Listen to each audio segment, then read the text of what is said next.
Hey, welcome back to episode 3 of the Advisors Compass podcast. I'm here with Andy Schwartz, and we're excited to share for the third time. Hopefully, the third time's the charm, Andy. But welcome. Good to see you, my friend. Oh, you too, Chuck. Nice to be here. Good to be here. Yeah. So today, our topic is going to be on business development, particularly as it relates to referrals. And so, Andy, when you think about success that advisors have, why would you say that actually gathering referrals is such a make or break skill for most advisors? Yeah, I mean, gathering referrals is the key linchpin to building any successful practice.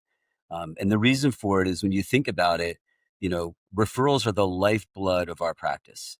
So we have two options. And when I first got into the business, I had to make a decision. I could either cold call, and if I cold called enough, and look, there are people out there that are really good at it, and people maybe still do that today.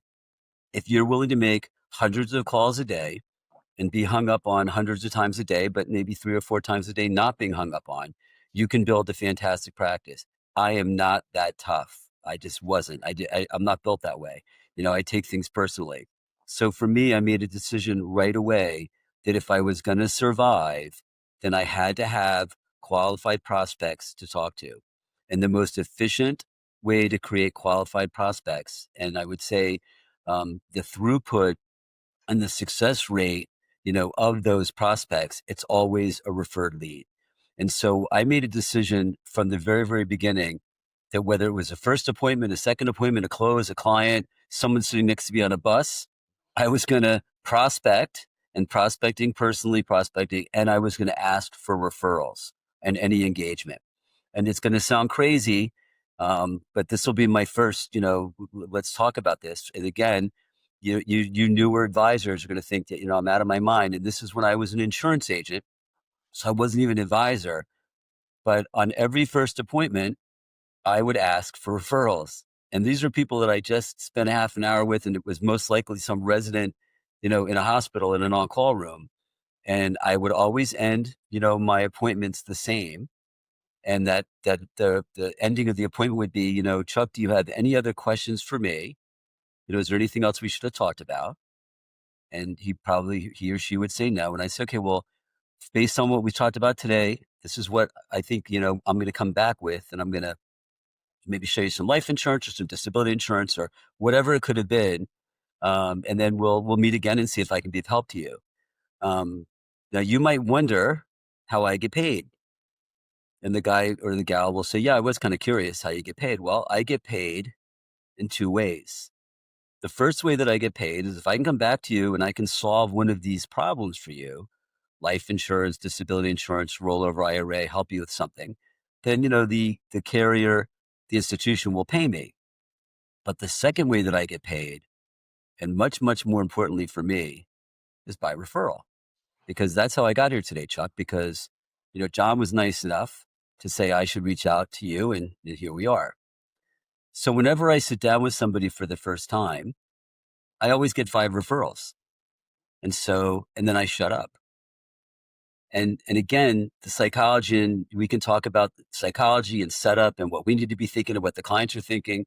But I don't say, would you please? I say whenever I sit down with somebody for the first time, because I just want them to think this is normal. I just want them to think that anybody that sits down with me gives me referrals, because one thing about people is they don't like to be necessarily different. People don't necessarily want to, buck the system. Everybody's pretty much, I think, goes along with the flow. And so they don't know how the process works. And then I would be quiet. I would turn my pad over with my pen in my hand, and I would ask them, so who are maybe 5 resident physicians that work here on your team? Or maybe I'm looking for the senior residents because I want to get to somebody that might make money quicker. And I might say, who are 5, senior residents that will be going on to practice next year? Or who are 5 attendings that you actually like the most? And I did that whether I was talking to a lawyer or a doctor and did everyone give me a referral? No, everyone did not give me referrals. Did a lot of people give me referrals? Yeah, a lot of people gave me referrals. I never cold called, ever. And I had really, really good success very, very early And that was the key. There's nothing more important. Everybody has to make a decision. If you want to build a business, you have to make a decision about how that's going to happen. And the thing that we need the most is prospects, right? This is a numbers business. And if you don't have lots and lots of prospects, you cannot build a big business. You just can't do it. And so either it used to be the phone book, nobody has a phone book anymore, but you can go through LinkedIn or buy leads or do whatever you want to do and bang phones all day. Although the problem with that is I don't think anybody answers the phone anymore. If they don't recognize the numbers, that can be a little bit of a problem. Or we can figure out a way, however we're comfortable asking, to get referrals. I couldn't help but grin as you were going through that because it was, God, it's so crazy to think, but it was 30 something years ago that I heard you say that for the first time on stage. And, and I bought the tape, and I listened to it over and over. And I must have listened to, that tape, all of your tapes I listened to hundreds of times. But I have said, do you know how I get paid?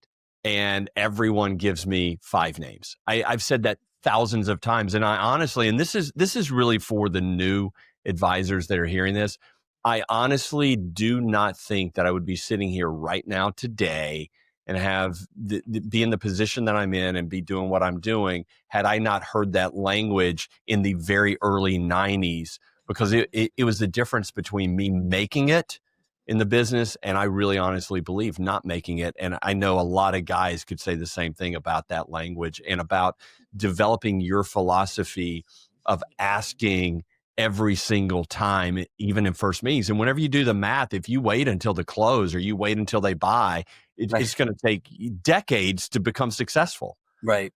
Yeah. I think of all the people that gave me referrals that I didn't sell, that never became clients. It's frightening that if I would have never asked, and some of them are clients that made the biggest difference in my career. I sometimes think back about the referrals I got. If I didn't ask that day, how different my life would be, what those referrals led me to. And it's really a philosophical, understanding, it really becomes, and I figured that out really early as well. I think that would be a great next question for us to look at is belief philosophy. Talk about, you talk about our conviction, the advisor's conviction has to be stronger than a prospect or client's hesitation. Tell us what that looks like and just kind of the thinking behind that. So the first thing is for me, so I think about, okay, the most important thing for us as advisors is to establish a philosophy about getting referrals. Because without a philosophy, we're lost, right? Without conviction, without intention, we're lost. So how do you build that? What's my thought process? How do I feel like I deserve, to get referrals from a client? So here's how I frame this in my own mind. First, when I go through this conversation with Chuck and we talk about what if something happens or where everything is or organizing him or retirement, we're going to talk about a whole bunch of things. And there are going to be a few things that I'm going to say in that meeting, even in 1984 and 85, when I had no ability to do anything other than sell somebody a life insurance policy. If Chuck and I had the conversation and I said, well, how much insurance do you have? And he doesn't have any. And he's got a family, and how much do you need to create? And we go through this whole exercise, and Chuck needs a couple $1 million of insurance. Is it even possible that Chuck would thank me for the conversation, but not buy the insurance from me because maybe his brother-in-law is a metropolitan agent, or maybe he just doesn't do it at all. But let's assume that conversation made him do something. He just didn't do it with me. And then let's assume that he either became uninsurable in the future, or God forbid he died. It happens. We had almost every year in the beginning of my career, there was some fluky death claim. And I realized really early, this isn't just about selling things. This is about protecting people. And nothing could be more important, than if God forbid something happened to somebody that, the check's being delivered. So the way I look at it is, we've got two people having a conversation. One, his whole career is in the balance of whether he can get or she can get, 3 or 4 or 5 referrals on meetings, the whole career, being able to pay your bills, being able to build a business, being able to be successful, everything. On the other side, you have a person, And I used to always kid when I would do a talk, I'd say, so let me ask you a question, Chuck.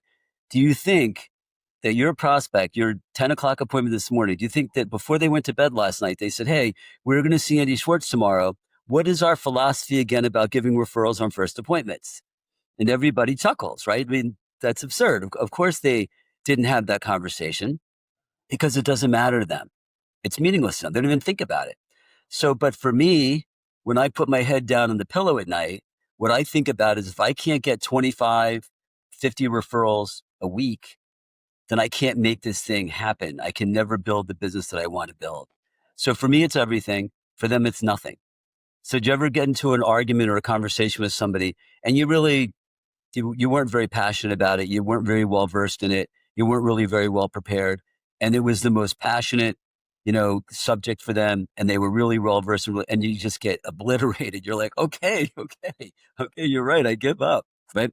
Well, that's kind of the way I feel about walking into a meeting. I am completely prepared.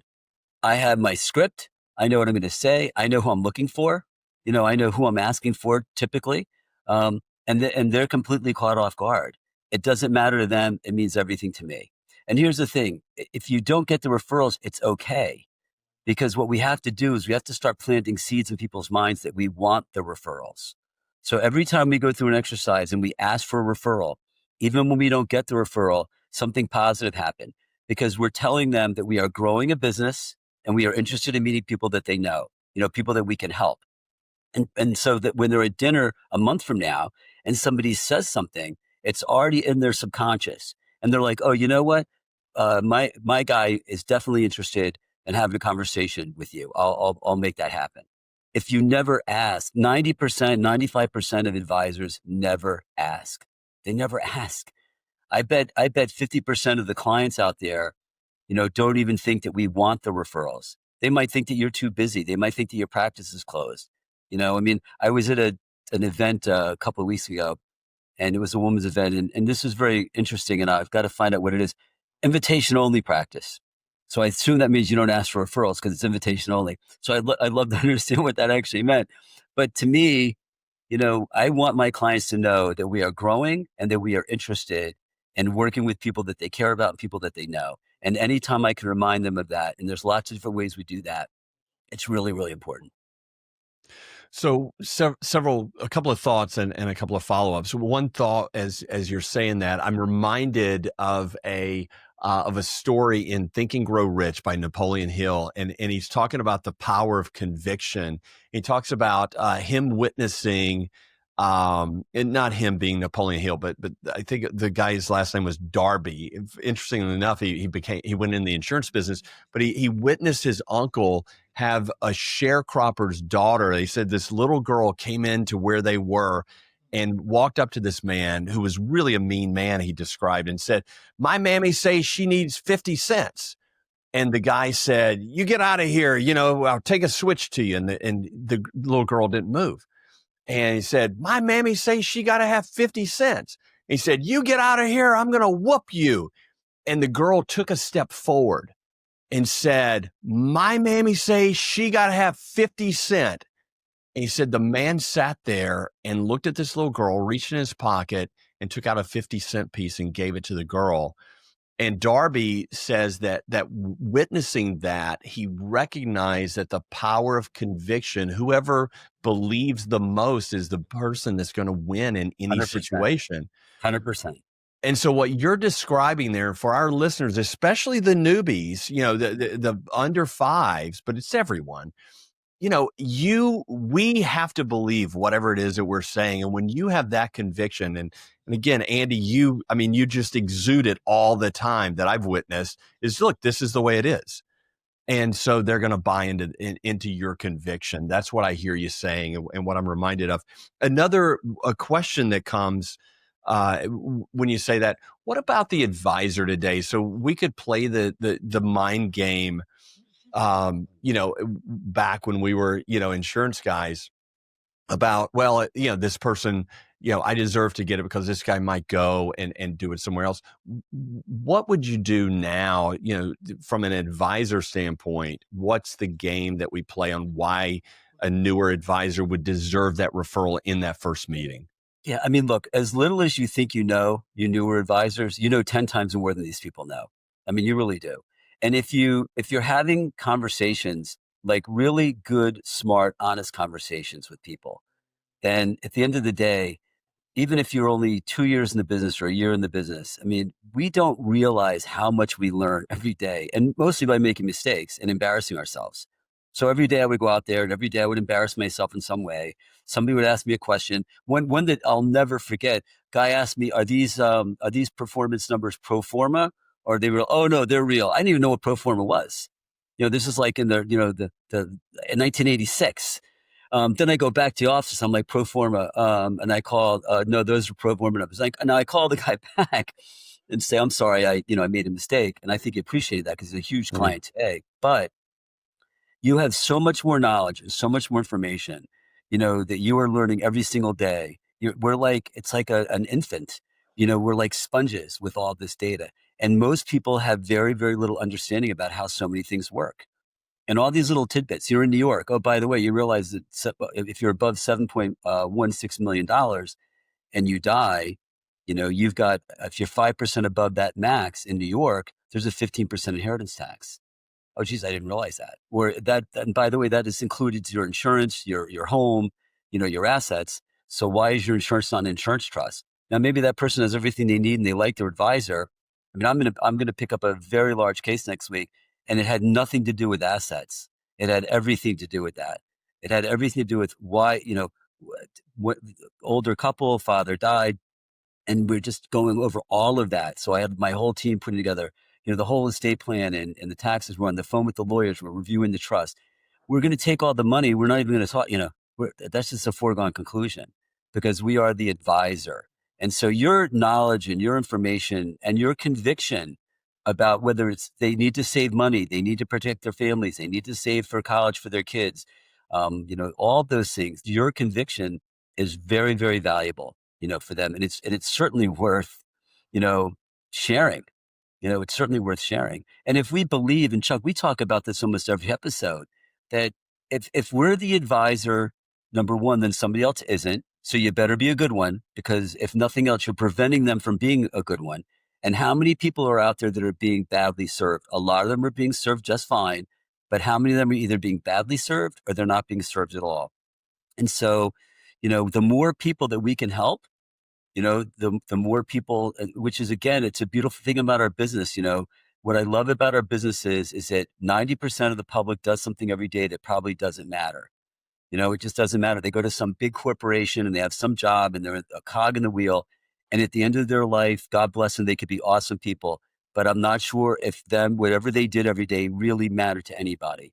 We are in a business where everything we do matters. Everything matters. When the markets are down and the clients are pushing back and they want out and we don't let them out, that matters because we prevent them from making those big mistakes and we help them protect themselves and organize their assets and save the money and get ready for retirement and not make those mistakes. And that's super powerful and really valuable and I think it deserves something. It deserves to be shared. I agree 1,000%. And some of my clients over the last few years, more successful and got out of the habit of asking. And the little game I always play with them is I say, look, I'm about to beat you up. I'm going to step on a soapbox. So, just allow me. But it's thing, and this is for the midterm Yeah, yeah. and older advisors. If you're not asking your clients for referrals and introductions to people that they know, that they like, that they respect, that they care about, then is it possible, even probable, that over the next 5, 10, 20 years, that they're going to have some family member, some best friend, someone that they care about, that is something bad is going to happen to them. Either they're going to meet that bad advisor that's going to take them for a loop, or they're not going to have anyone, and they're not going to be able to reach the freedom that they otherwise would. Something bad can happen to of all your clients. If you're not asking, guaranteed over the next 5, 10, 20 years, something bad is going to happen to somebody in your client base circle of influence that otherwise could have been prevented had you had the courage Right. to ask. And I think that's what it is. And I think so an easier way to ask for referrals from clients? What's an easier way to help us muster up the courage? So an easy, soft way to ask for a referral would be something like this. So Chuck, I just want you to know how much, not only do I appreciate the business that you and I do together, because I really do. It's you're an awesome client, but I just want you to know also how much I enjoy doing business with you. I mean, like when I look at my calendar and I see Chuck Downs is Wednesday at 9, like, I smile, like I'm looking forward to catching up. I always enjoy interactions. And I want you to know that if there's anybody in your world that you care about, that you think I can be of help to, I want you to feel free to call me anytime and make that introduction. And I don't care whether they're rich people or whether they don't have much money. But if you care about them and you think I can help them, I want you to reach out to me. Now, the reality is everybody gets the joke. So he might send me over to his uncle, who's, filing bankruptcy, and it's, obviously not a prospect or client. But if we help those people, with whatever, little that we can even do, but in the back of their minds, though, they know that what I really want, and they know that, what we're looking for is a prospect that we can really work with, and they will find them as well. And there's lots of variations and things you can do with that. Whether it's games, it's giving them tokens. You have 2 free, referral, givers, that you can give for me for a free consultation. But that's another soft, because again, at the end of the day, whether you get them or not, that appointment doesn't matter. We've got to be asking. They've got to know we're open for business. They got to know we're interested in that. And then maybe 6 months later, you get a phone call from one of those people you asked. They say, hey, my cousin needs some help. She'd like to talk to you. Great. So I think that's an important distinction that you just made there is early on you were talking to those newer advisors, the ones that haven't made it yet. They're still in survival mode. Those are the ones that, look, you got to ask. I always get 5, and now once you've gotten over that hump, it's no longer hammering people or it's more of a softer approach and the referrals continue to come. Yeah, another thing that's really important when we think about how we get referrals is we have to always be listening very carefully in our conversations. So that, because the names come up, the things come up. So to me, I'm always really, really tuned into what everybody's saying, because there's lots of ways you can ask for referrals that are really simple. We're talking about wills and trusts, and who are your executors, or, who are the trustees? People are having conversations about partners. I always make a mental note. I'll always joke with clients. Like I was talking to a client the other day. He goes, "Hey, so-and-so selling a business." I'm like, Eddie, I really don't want to meet that guy. I mean, the people that are selling businesses, those are the people I absolutely don't want to meet. And then I'll tell them, I need one thing from you for 2026. And again, same kind of conversation. Thank you for the business. I love you. I mean, it's such a pleasure and it's such an honor for me to work for you. But I need you to do one thing for me in 2026. And I'll say this all the time. I need you to find me one really, really good client just like you. Selling a business, getting ready to retire, a hard charging, really successful person. And I just need one. And it's almost like a challenge them. And we kid about it, and I talk to them about it and I remind them. But if there's ever conversations going on where they're talking about this person or that person, I mean, when that conversation, I'm like, hey, Chuck, I would love to meet that person. I'm not just like, oh gosh, I don't get off the phone and say, maybe I should have asked. Oh no, I ask. They might tell me, well, let me see. I'll check with them and come back to you. Maybe they never come back to me. Sometimes they do, but again, I'm always asking. I'm always aware and paying attention to whatever is being said, for sure. And even if I write it down and come back in the end of the conversation.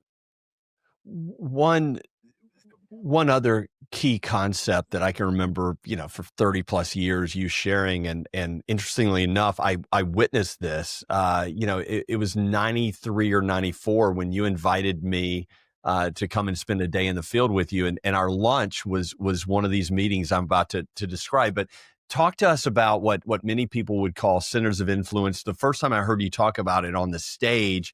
This is what you called it in person when I was there in New Jersey with you.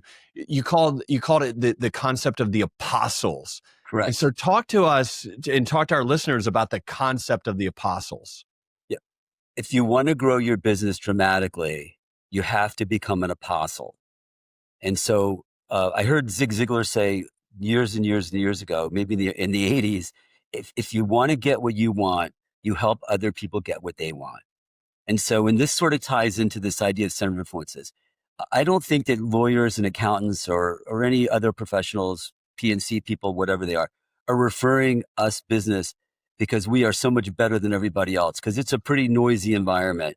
And I certainly don't think that, I'm so much better than everybody else, that they're coming to me because, we're doing something completely unique. Although I do think that we do provide a unique service and we care about our clients, maybe more than most. But the idea, though, is the reason they will refer business, and I knew this right away, was if there's something in it for them. Now you've got to be competent. You can't be an idiot, and you have to do what you say, and we have to be able to deliver the goods. But that's a given, though. So you have to be A quality. You don't have to be A plus plus, but you have to be A quality in order to be able to get people to actually refer you business. Nobody's referring business that they can be embarrassed by. But at the end of the day, 10 advisors can meet with the same lawyer or the same accountant, even on a regular basis. And if one of those advisors is actually referring business to that attorney or that accountant, and they actually establish rapport and they're going back and forth, they're going to get the lead. And so what I always thought about was whenever I hear somebody say, oh yeah, every Wednesday I have a breakfast or whatever with an attorney, or every Wednesday I have breakfast with an accountant, I'm thinking, well, wow, that's a waste of time, because you can't support, 50 attorneys and 50 accountants. And how many people have you met over your career? I know for me, excuse me, I've met so many people, then a week later, I forget I even met them. It's completely meaningless. And by the way, it's meaningless for them as well. Mm. But if I meet somebody that I like, somebody that's at the right age, somebody that I think is again, an A player, like I'm an A player, then what I do is I focus on, that meeting is, okay, what are you looking for?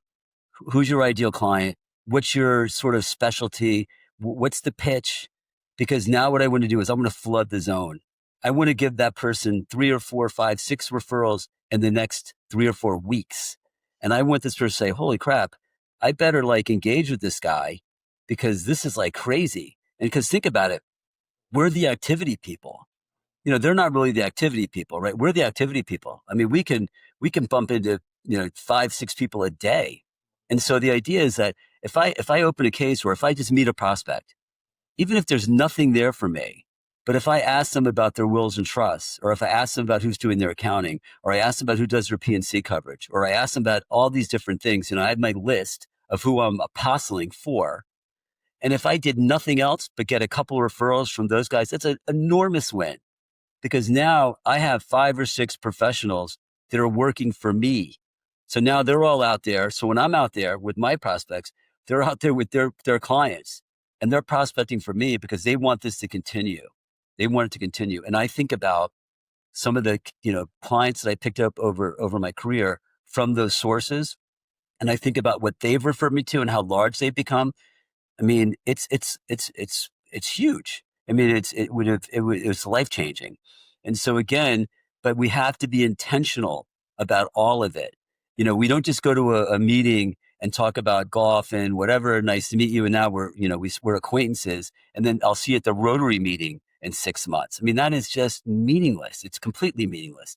We have to be in contact, help them, give them, and become, that's how we become, friends. And more importantly, we become important to them, and they want to reciprocate. Now, if I'm feeding and nothing's coming back, I don't have a problem saying, hey, listen, Chuck, I think you're awesome and all, but you're not the only guy in town that can do wills and trusts. And so, what I need a relationship where we can help each other grow, because that's what I'm interested in. I'm interested in growing my practice and meeting clients. And you'll go through several, because some of them get it and some of them don't, but you'll find those 2 attorneys, those 2 accountants. It could be geographical. You'll find that quality P&C or 2. I've got a great, banker, with mortgages. And so, now they don't really refer back to me so much, but as long as also I can get great service for something that we don't particularly do, there's value in that as well. But that's, developing that center of influence, that's a really, really important aspect of everybody's business. But the most important thing is we've got to find a way to help these people. We got to introduce them to as many of our quality clients as we can. I know for a fact because I witnessed it as evidenced by us going to your country club that day. You had a CPA and a business owner meet us there at lunch. You picked up the tab and you were making the introduction then. So you're not just saying, "Hey, here's a name." I mean, you're proactive with this. We follow up. Yeah, we follow up. Did you talk to Jerry? Did you guys get together? Was he able to help you? No, we want to, because look, they're bad salespeople, for the most part, these professionals, so sometimes they need help. So we'll help close the deal. We just have to have confidence that they're really good, though. You've got to find really good people and try to find people that are somewhat your age. If you're 40, don't go to the most successful 65-year-old, CPA or trust attorney in town, because at the end of the day, they already have their relationships. If you're a younger advisor, find someone similar to your age that doesn't already have, those relationships, an up and comer, if you will. Yeah. They can't be a rookie, but at the same time, you don't want it to be what we like to refer to as zoo-fed bears either. You want people that want to grow their businesses and are aggressive. Yeah. And you can spot those people online because they're out there on social media marketing what it is that they do. So they're easy to find. Yeah. Today. Yeah. You said this is huge. This can be huge for your practice. So you started this over 30 years ago. I mean, when you think about I don't know, maybe your larger cases, how many of those came from you being an apostle? And I think a second question, part of that question would be, what percentage of your 2+ billion today that you've got personally under management, how much of that do you think came from COIs, if you had to guess? Well, I can think right off the top of my head, the center of influences over my career have definitely created my biggest 3 clients for sure. And my biggest clients well over $100 million. So that's some percentage of the 2 billion. But not only that, and what he brought me to, because obviously people that are really, really wealthy tend to hang around with other people that are really, really wealthy. And so he's probably created, at least himself, that 100 million has created another 100 million, just the people that are associated with him, that I've been able to pick up over the years. And when you work with people like that, the credibility factor is huge, because what's great about a referral, and this is really important to understand, the closing ratios are so much higher, and we know that but the reason they're so much higher is that trust is like the biggest issue. How many times have you met somebody, maybe as a cold call, or, you get these phone in, call ins, somebody saw you on, through the website, whatever, but it's always hard because at the end of the day, they're mostly crackpots, but I don't know if it's so much that they're crackpots, but they don't have any idea who you are. There's no trust. So either it takes a long time to make that transaction work or it doesn't work. The great thing about getting referrals is the assumption is Chuck works with Andy. And so I'm talking to Andy now. I don't have to vet out Andy. I don't have to worry about Andy because Chuck already did that.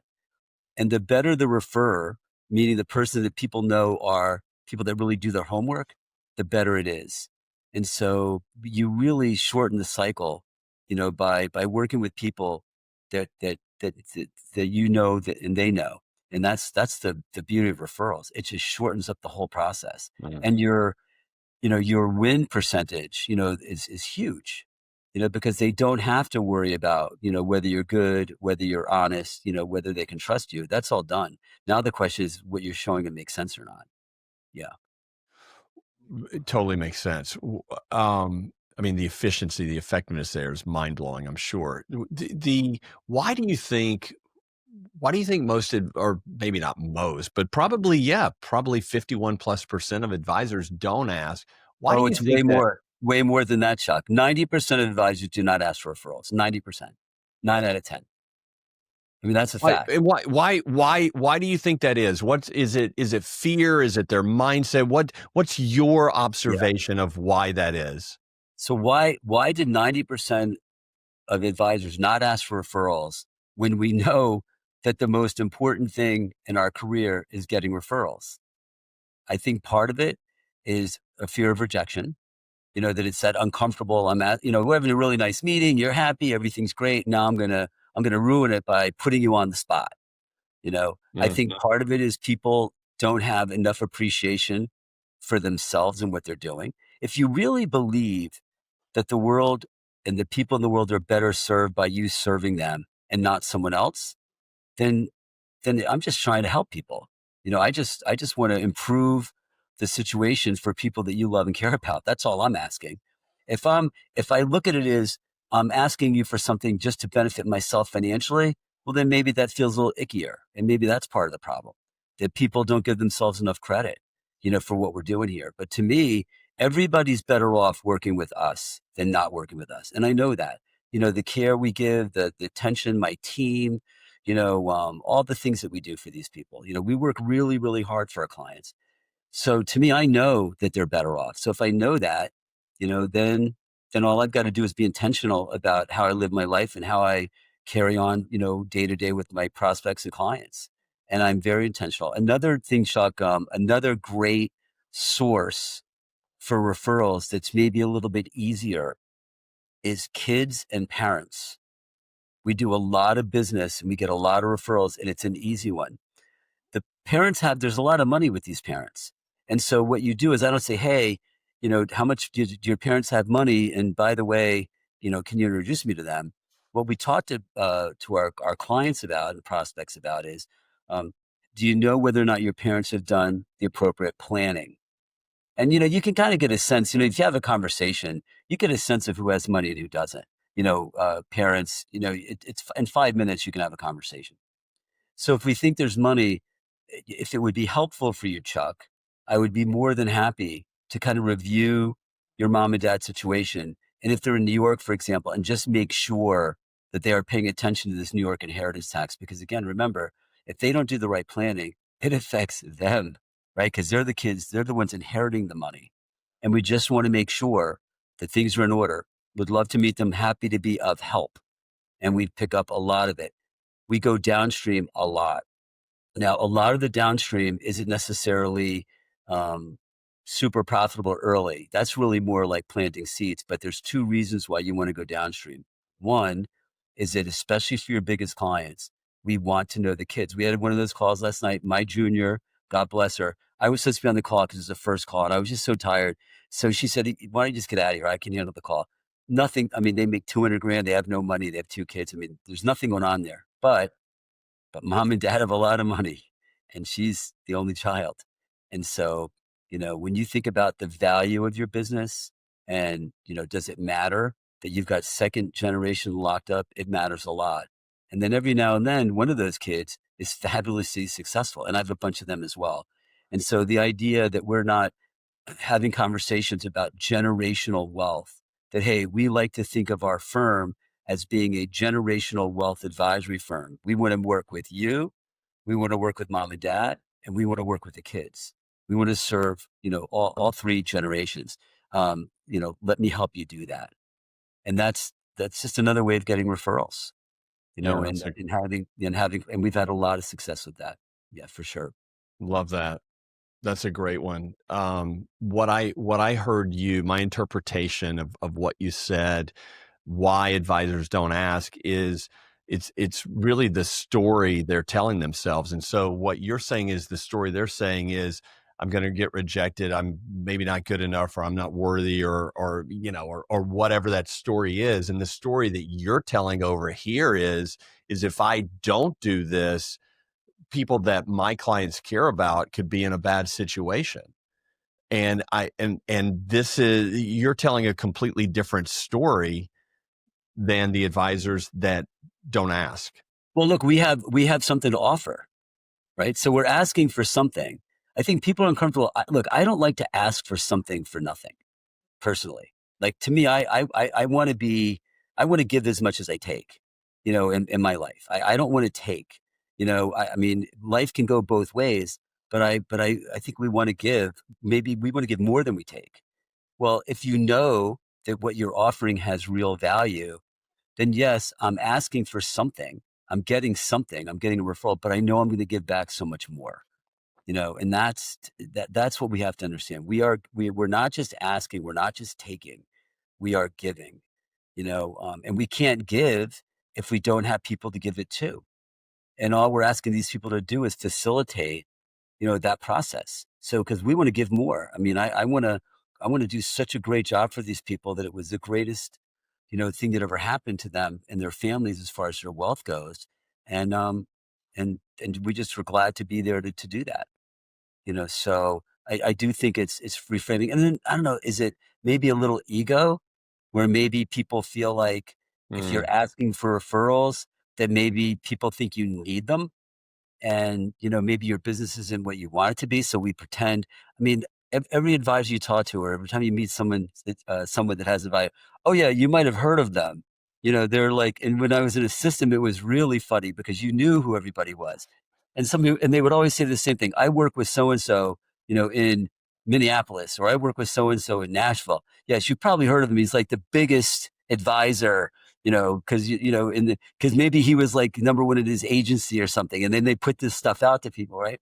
And I'd be like, oh yeah, no, I know him. Yes, very, very huge. Yes, huge advisor. But I don't know. Maybe people feel like if they're asking, if their clients know, maybe they think that they're not big enough. But to me, we're growing a monster firm here, and all we need to do is just bring on more people to help. So we'll serve everyone if we could. Yeah, absolutely. And what you're saying is the value that you're receiving for the work that you're doing is this compared to what the clients receive.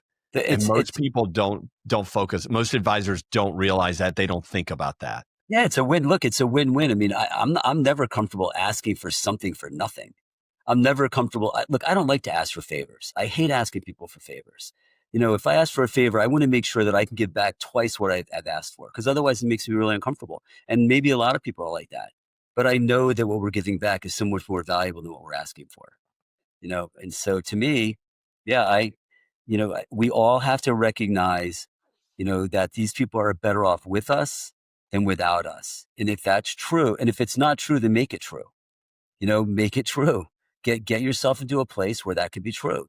Whether that's hiring more people, better people, learning more, collaborating, getting out of the situation you're in now, but make it so that's true. And then if it is true, then why in the world, do we not want to get introduced to as many people as humanly possible? Good stuff. Hey, I think this will be my last question for you on this episode.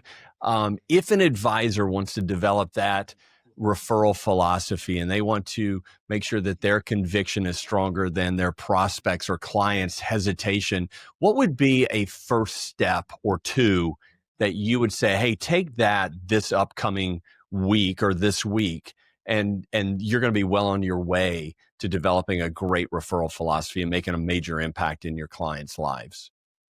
So if establishing a philosophy about referrals is the most important thing in our entire career, how do we get ourselves to understand that and to kind of put that into process and to put that to work?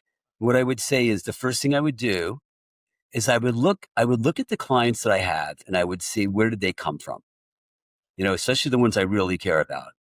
And my guess is, even if you don't ask for referrals, but they were probably a referral, because we get referrals without asking too, right? Every now and then somebody calls and says, hey, my brother or sister, someone needs some help. And then I would start with thinking about, okay, and then I would definitely think about anybody that I asked for a referral and got, and that they were meaningful to me. And then I do this all the time, and I think, oh my God, what if that day I did not ask for referrals when I got referred to that person? And what that was a career changer for me. It might have got me into an organization. It might have got me into, a separate, kind of business. It might have opened up, all kinds of crazy doors for me. And then I think, oh my God, how devastating that would have been if I hadn't asked. And then I think, oh, what have I, what have I not gotten by not asking for all those other people?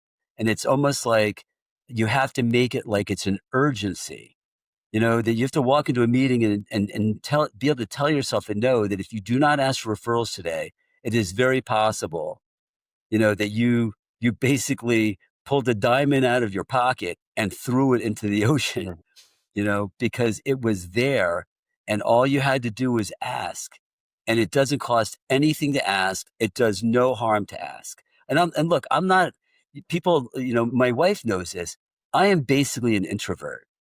Which is maybe weird. And people say, there's no way you're an introvert. I can get in front of 10,000 people if I believe in something, and I have no problem. But I am an introvert by nature. I'm not the guy to walk around a party and workroom. It makes me uncomfortable. I get into a crowd full of people behind, my ears hurt. It's like I don't know what that is. I don't want to say anxiety because I don't think of myself as being anxious, but I'm introverted. So I get the idea that sometimes it takes, some courage to muster up, the ask. But what you've got to do is exactly what you said. You have to build, in your own mind, the value proposition has to be so great compared to the discomfort that's created by asking.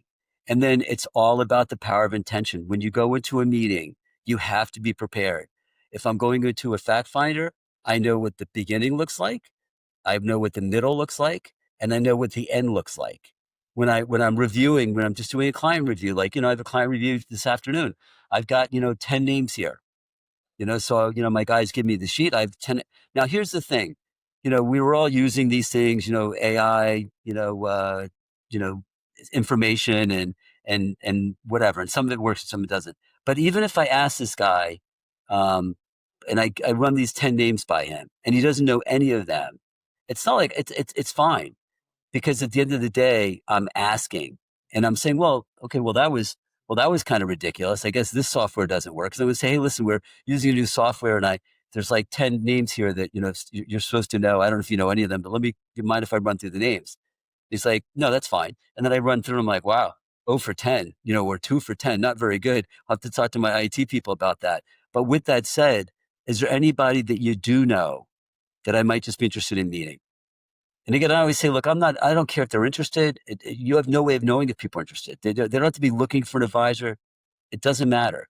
I'm just in the business, especially early in my career, of just meeting people. That's all. I just want to meet people. And at the end of the day, whoever I meet with, there's no downside. I guarantee they will learn something. They might not work with me. They might not be my client, but they will learn something beneficial to them in our meeting. And I think they get that because they just went through the same meeting or they've worked with me for years. And so again, I think it's two things. It's your belief has to be so much stronger than your fear, and that you have to be intentional. It's just like everything else. It's like your diet. It's like your exercise regimen. It's like your, like all the other activities that we do. We have to be intentional. We have to be intentional about what we're saying, what we're looking for, what we're asking for. And part of every meeting has to be that, prepare and be intentional about getting those referrals. If you can double or triple the amount of referrals you get, you'll quadruple or 8 times your practice. Your practice will completely explode. And we all know it. We just, I don't know, we just don't quite get ourselves there. But anyway, but I know it's true. I know it's true. Great stuff. I mean, this is gold. So thanks for being here, Andy. Thanks for sharing. No, thanks for having me. To our listeners, think about one thing, just one thing that you learned from this podcast, or that you relearned, or you were reminded of, just one, and make a commitment to put something in action today, or at least in the next 24 hours that you heard from this podcast that will make an impact on you, your business, your community, your clients, and make it happen. Make it happen. So thanks for being here for the 3rd episode, Andy. 3 down. Let's see, maybe 300 to go. But it's great sharing with you all. Yeah, awesome. Andy, great to see you. Thanks for everything. See you all soon. Take care. Bye-bye.